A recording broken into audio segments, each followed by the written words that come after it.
what sort of, first of all, we'll just talk about, with regards to your condition that you need to be in or you need to get in, what, now that you've gone up a level, what are the sort of the differences? Is there like a major difference? Is there a lower body fat that you need to get to, or is it just a completely different sort of condition that you need to get into? Well, it would mean basically my feedback from the judges when I won the pro card was they said my presentation was really good. Everything was great except maybe tighten up my legs a bit and then come in a bit leaner. So it'll mean stricter dieting. Nobody's going to be soft on stage at the pro shows. So just really keeping my conditioning tight all year long. I think everybody who does one show, you can't help but go on a crazy binge afterwards and put on weight and it's kind of slack in the gym, and I did it. I Everyone I know who's competed has done it, and this time it's different because now I'm so much more aware of how my body responds to different things, Hmm. and to just stay within a 10 to 15 pounds of stage weight all year long, and keep working out, keep pushing, and keep building, and hopefully I'll do even better at the pro shows. Cool. So when it comes to, I suppose we'll talk a little bit about diet. We'll move on to exercise as well and speak about that a little bit more specifically. But with regards to diet, obviously now you're taking a bit of time off. So what we could talk about is, in some ways, what you're doing now with regards to your diet, and then obviously in the build up to the pro shows, what will you do differently to what you did before, or maybe what are you thinking you need to do differently than what you did before, and sort of what are you going to be doing in the build up, or in that sort of way. So maybe early next year, or in the 12-week build up or 16-week build up that you need to give to it. Well, the number diet is always the number one question I get asked the most. And in terms of dieting, I always say the longer you give yourself, the easier it's going to be on yourself. So Hmm. with those three shows back to back, I mean, it was tough. I was trying to lose a lot of weight in a short period of time. It was stressful because I didn't feel like I was lean enough. So my diet was so strict. I wasn't eating any fruit, no fats, barely any carbs. Even to get through the workouts was so tough. And that's why I think it's so crucial that anyone who's competing try to stay within a healthy weight range all year long, and it will just make the whole process so much more enjoyable for Hmm. you. And so that's kind of my goal for this year. And right now in the off season, I love having my oats and fruit in the morning and being able to enjoy almond butter again, and healthy fats, and I'm basically eating a lot of the same foods as I would when I'm doing a competition prep. I'm just eating more of them, and when I want to have a little sweet treat, I'll make something from my ebook, or I'll go to Whole Foods and get a healthy dessert, and Hmm. I'll eat one instead of an entire cake. Cool. Well, yeah, you got to miss those entire cakes. They are pretty good. Um, Oh yeah.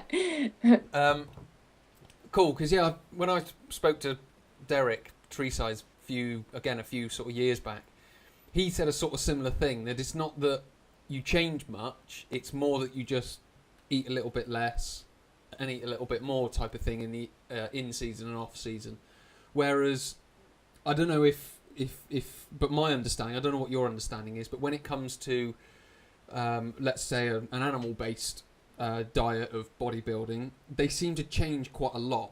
So even from when they restrict themselves, or they're doing their cycles, they restrict, and then they do a cheat day. They restrict, they do a cheat day.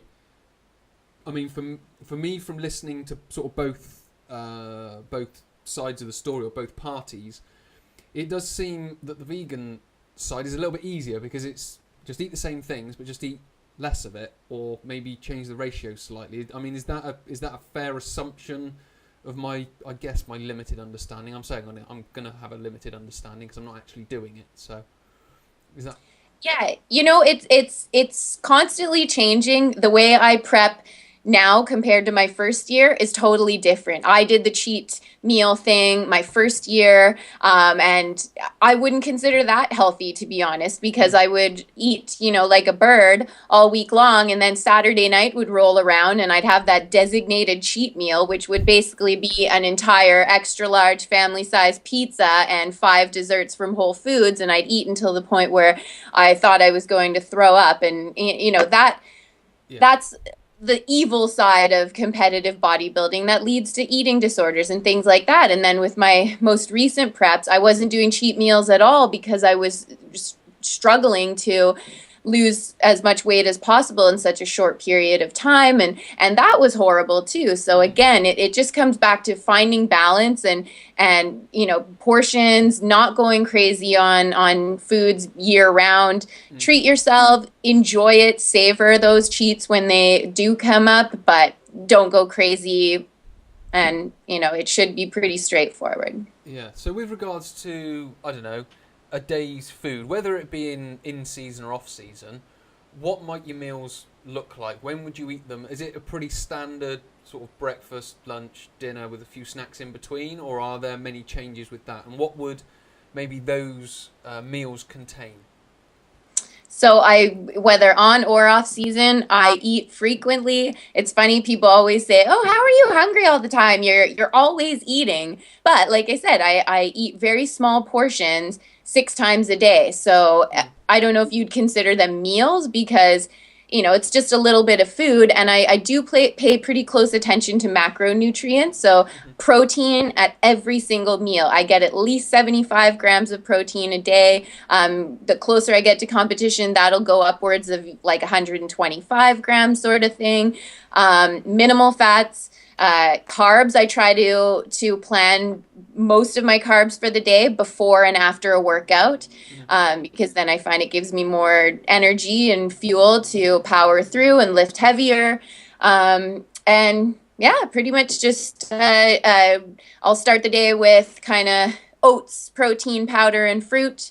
I always have a big green salad every day. If I'm gonna stuff my face with anything now, it's gonna be a big salad.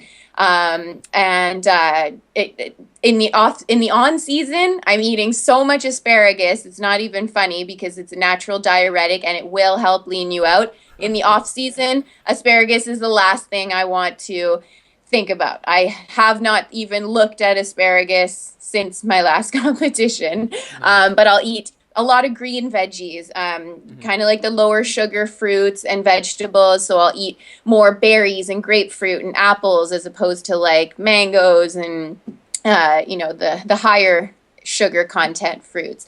And then I eat a ton of tempeh, ton of tofu.